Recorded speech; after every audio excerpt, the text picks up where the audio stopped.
Grind. What other kind of dances are there? Mambo, bamba, merengue. I was 16 when I ran off to South Bronx because I was going to meet up with Willie Colon, and we was going to dance all the time. Mambo, bamba, merengue. You speak Spanish? Hola.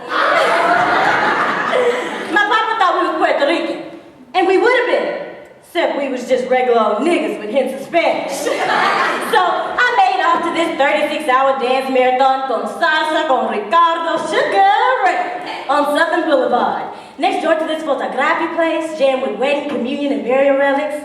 Next door to La Real Ideal Genuine Spanish Barber. Up, stairs and stairs and lots of hallway.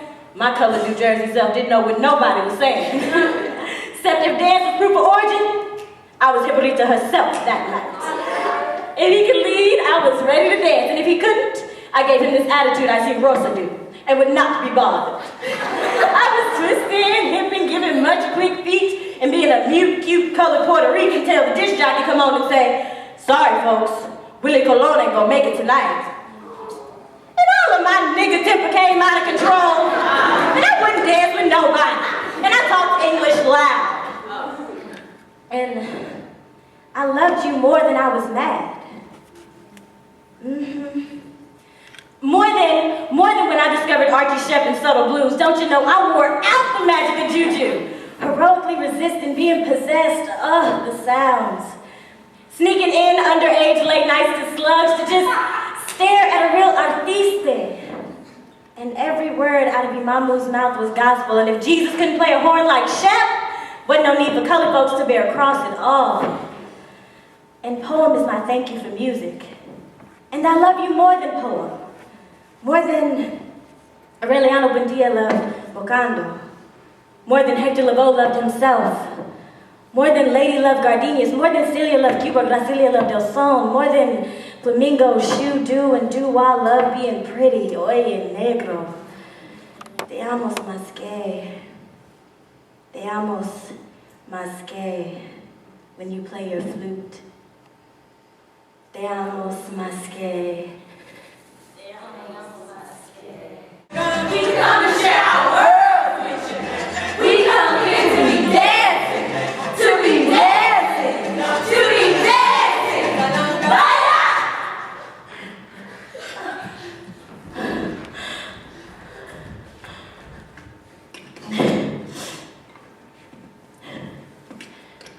A friend is hard to press charges against.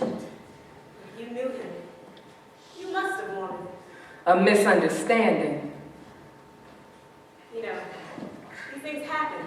Are you sure you didn't suggest? Had you been drinking? A rapist is always to be a stranger, to be legitimate. Someone you never saw. A man with obvious problems. Pinups attached to the inside of his lapel? Stubs from porno flicks in his pocket? A little dick? Or a strong mother. Or just a brutal virgin? But if you've been seen in public with him once, danced one dance, kissed him goodbye lightly, with closed mouth, then pressing charges will be as hard as keeping your legs closed while 5 fools try to run a train on you. These men, friends of ours, who stay employed, take us out to dinner, lock the door behind you, with fist and face to fuck, who make elaborate Mediterranean dinners, and let the art ensemble carry all ethical burdens while they invite a couple of friends over to have you, are suffering from the latent rapist bravado, and we are left with the scars. Being betrayed by men who know us. And expect, like the stranger we always thought was coming, that we will submit. We must have known. Women relinquish all personal rights in the presence of a man who apparently could be considered a rapist. Especially if he has been considered a friend. And it's no less worthy of being beaten within an inch of his life, being publicly ridiculed, having 2 fish shoved up his ass, than the stranger we always thought it would be. That never showed up. Because it turns out the nature of rape has changed. We can meet them in circles we frequent for companionship. See them at the coffee house. With someone else we know.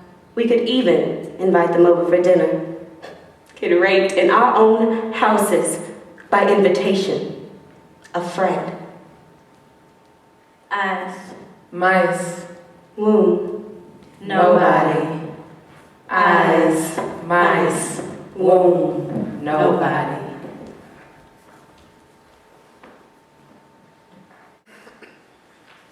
The library was right down the trolley tracks across from the laundromat.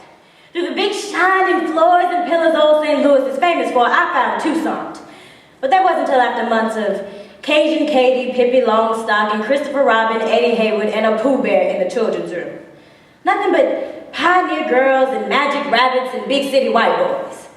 I knew I wasn't supposed to, but I ran to the adult reading room and I found Toussaint, my first black man. A Negro, like my mama said, who refused to be a slave, and he spoke French, and he didn't allow no white man to tell him nothing, not Napoleon, not Maximilian, not Robespierre. Toussaint Louverture was the beginning of reality for me. In the summer contest for Who Colored Chapter Read 15 books in 3 weeks, I won and raved about Toussaint Louverture. At the afternoon ceremony was disqualified because Toussaint belonged in the adult reading room. And I cried and carried dead Toussaint home in the book. He was dead and living to me, because see, Toussaint and them, they held the citadel against the French with spirits of old dead Africans from out of the ground. And Toussaint led their zombie army, walking cannonballs, shooting spirits to free Haiti. And they wasn't slaves no more. Toussaint Louverture became my secret lover at the age of 8. I entertained him in my bedroom with a flashlight under the covers. Way into the night, we discussed strategies, how to remove white girls from my hopscotch games, and etc. Toussaint was in bed with me, next to Raggedy Ann the night I decided to run away from my integrated home, integrated street, integrated school. 1955 was not a good year for little black girls. Toussaint said, "Let's go to Haiti." I said, "All right," and packed a few very important things in a brown paper bag so I wouldn't have to come back. Then Toussaint and I caught the Hodemont streetcar to the river last stop. Only 15 cents, because wasn't nobody could see Toussaint except me.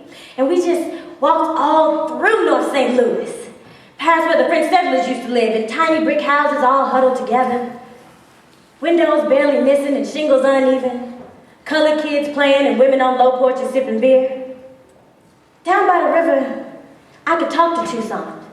Like this was where we was gonna stow away on a boat for New Orleans or catch a Creole fishing rig for Port-au-Prince. And then we was just gonna read and talk all the time and eat fried bananas. We was just walking and skipping past old drunk men when this old young boy jumped out at me saying, "Hey girl, you better come over here and talk to me." Well, I looked at Toussaint, who was furious, and I shouted, "You silly old boy, you better leave me alone or Toussaint's gonna get your ass." And that silly old boy came around the corner laughing all in my face. He said, "Look, gal, you sure must be somebody to know my name so quick." I was disgusted and wanted to get on to Haiti without some tacky old boy bothering me. Still, he kept standing there, kicking milk cartons and bits of brick, trying to get all in my business. I mumbled to Louverture, "Well, what should I do?" Finally, I asked the silly old boy, "Well, who are you?" He said, "I'm Toussaint Jones." I looked right at him. Those skidded out corduroy pants, striped t-shirt with holes over both elbows, fresh scab over his left eye. "What's your name again?" He said, "My name is Toussaint Jones." Well, I'm on my way to see Toussaint Louverture over in Haiti. You any kin to him? He ain't no slave. And they got a country all their own, and they don't take no stuff from no white folks. That boy scrunched his face all up at me. "Look at here, girl. I am Toussaint Jones, and I'm standing right here in front of you. And I don't take no stuff from no white folks. You don't see nothing around here, do you?" And he kind of poked his chest out. Then he said, "Come on, let's go down to the docks and look at the boats." I was real puzzled going down to the docks with my books and my paper bag. I felt Louverture sort of leave me, and I was sad. Till I realized Toussaint Jones wasn't so different from Toussaint Louverture. Except the old one was in Haiti and the new one was right here with me, speaking English and eating apples. Yeah, Toussaint Jones was all right with me. Wasn't no telling what all spirits we could move. Down by the river, 1955. Hey, wait! That nigga will be back tomorrow talking about he's sorry. Nah, get this. Last week, my old man came in saying, "Baby, I don't know how she got your number. I'm sorry." No,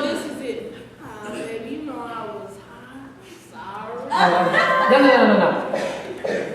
I'm only human. And inadequacy is what makes us human. And if we was all perfect, we'd have nothing to strive for. So you might as well go on and forgive me, pretty baby, because you know I'm sorry. This is it. Shut up, bitch! I told you I'm sorry. This is it. I do you like I do you because I thought you could have. I'm sorry. Now, I know I love you, but I'm never gonna love you like you want me to love you. I'm sorry. One thing I don't need is any more apologies. I got sorry greeting me at my front door. You keep yours. I don't know what to do with it. They don't open doors or bring the sun back. They don't make me happy or get a morning paper. Didn't nobody stop using my tears to wash cars because of sorry. I'm simply tired of collecting, I didn't know I was so important to you. I'm gonna have to throw some away. I can't get to the clothes in my closet for all of the sorries. I'm gonna take a note to the door, leave a message by the phone. If you call to say you're sorry, call someone else. I don't use them anymore. I let sorry, didn't mean to, and how can I know about that? Take a walk down a dark and messy street in Brooklyn. I'm gonna do exactly what I want to do, and I ain't gonna be sorry for none of it. You let a sorry soothe your soul, I'm gonna soothe mine. You were always inconsistent. Doing something then being sorry. Beating my heart to death talking about you. Sorry. Well, I will not call. I will not be nice. I will raise my voice and scream and holler and race the engine and break things and tell all your secrets about yourself to your face, and I will list in detail every one of my wonderful lovers and their ways. I will play Oliver Lake loud, and I ain't gonna be sorry for none of it. I loved you on purpose.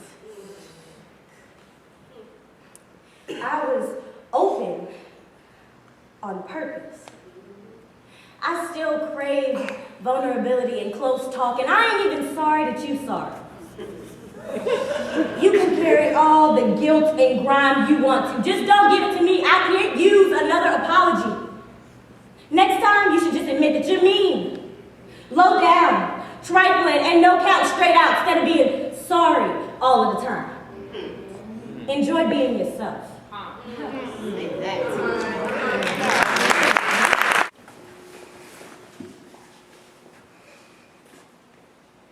I wish to apply as a participant in Chorus Freedom Ride of 1961. To travel via bus From Washington, D.C. To New Orleans, Louisiana. to test and challenge segregated facilities en route I understand. I will be participating In a non-violent protest. Against racial discrimination. And that arrest or personal injury might result.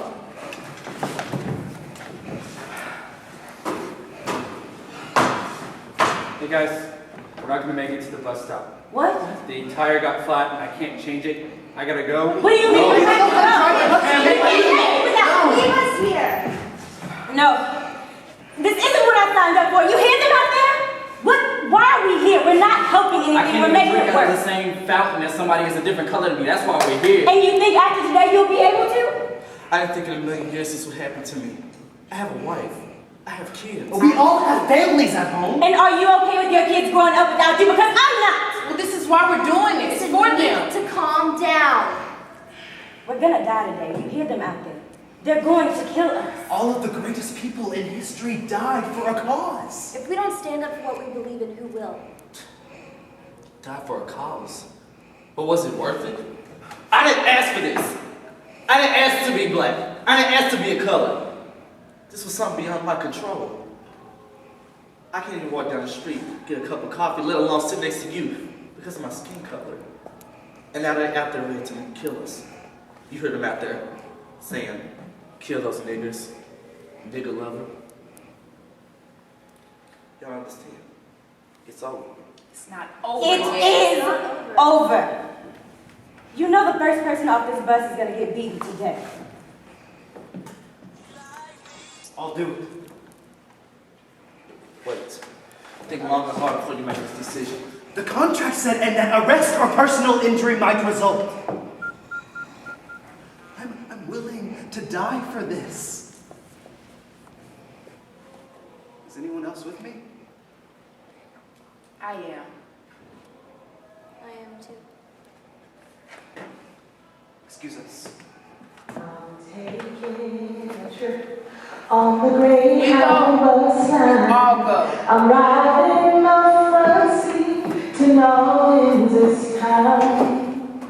Hallelujah, I'm traveling. Hallelujah, ain't it fine? Hallelujah, I'm traveling down freedom's main line.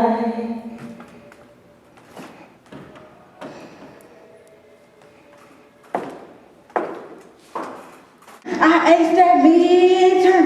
I aced that midterm. How you doing? I did fine. Just fine. Just fine. I saw that cramming you be doing. That's how I studied. It's wrong. It's wrong. You need to be more like me. Study a little bit after each lecture.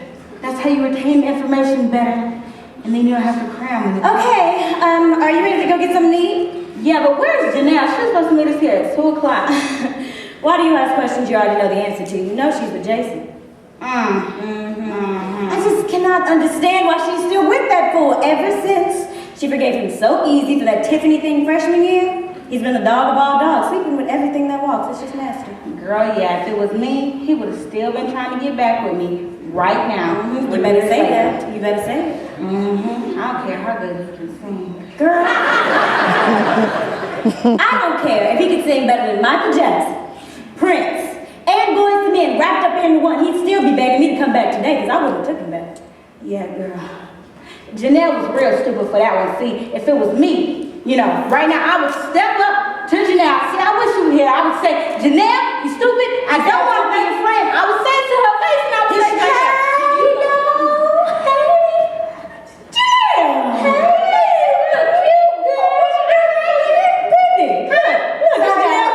Sorry I'm late, y'all. I was helping Jason with a paper. So, Brittany was just telling me that she had something to tell you, girl.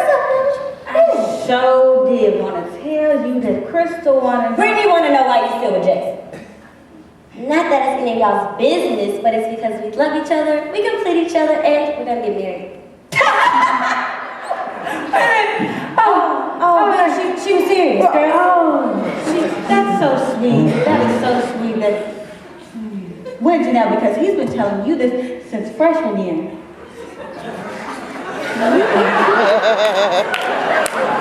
Well, we have this semester, spring, summer, and then we graduate in August, and then we can get married after we get our degrees. Oh, no, after you get your degrees. Look, you're too smart for a couple, girl.